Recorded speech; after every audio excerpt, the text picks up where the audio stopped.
All right, welcome to 2018. Moving to the shoulder 2018 here. We finished up 2017 with hip and lower body mobility work. Again, check the rest of those videos here on my YouTube channel, or you can go to Facebook or go to my website, sign up for my newsletter, and all these will come right to your inbox on Tuesday. So it's a good way to pick up some exercise tips and videos.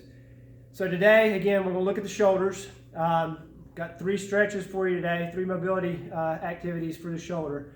We'll look at a corner stretch. We're going to do a shoulder, what I call a shoulder dislocator, and just a regular old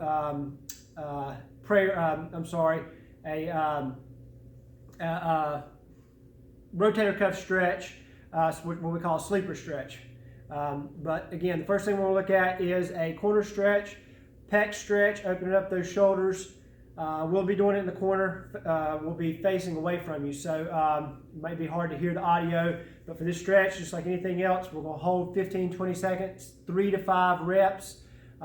Again, just notice arm position and leaning into that stretch, and then I'll get back with you when I turn around. So for that stretch, again, I like to see elbow, shoulder height, leaning in, relax that neck, holding 15-20 seconds, again opening up those pecs.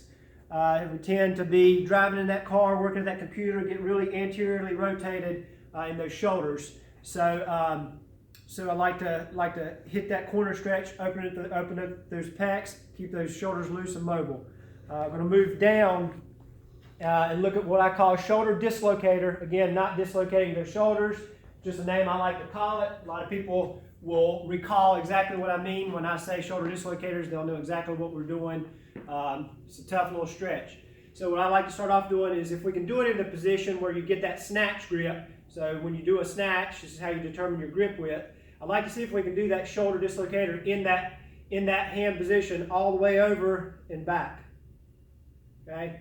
If you cannot do that shoulder dislocator in that hand position, feel free, slide those hands out over and back. Again, if you've got shoulder pain, shoulder problems, this is one that I will caution you with, that it may not be for you, or you need to get somebody to look at your shoulder, see what's going on. But if even at that, if you can go over just to that point of stretch before we get into that pain zone and come back. Each time you go over, you may be able to go, eventually, you may be able to work a little deeper into that stretch and then get all the way over and back. And then again, eventually, you'll be able to slide those hands in and go over and back. Really try not to compensate and get into twerking that body in weird, funky positions. Just try to do the best you can with that stretch. And again, if it is extremely painful and is bothering your shoulder, then don't worry about really trying to push yourself through that stretch. Last one is on the table, or you can do it in the floor. But you jump over on the table, down in the floor, doing that sleeper stretch, rotator cuff stretch. I like to see the elbow in line with that shoulder, hand on that palm of the hand on the other hand, and we're just going to push down and hold for that 15-20 seconds, 3 to 5 reps. And relax, just like every other stretch. As you relax into that stretch and you override that little stretch reflex, that shoulder is going to allow you to go deeper into that stretch. 3 to 5 times.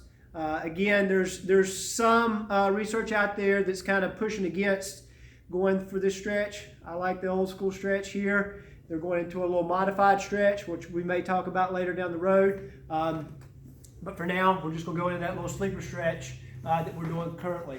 So again, the 3 stretches real quick: corner stretch, shoulder dislocator, and that sleeper stretch. Go back through those if you've got any questions. All the information's there. Again, check out the rest of the videos here on the YouTube channel. Check out Facebook, check out the website. There's other information there for you. And that's it for this week. See you next week.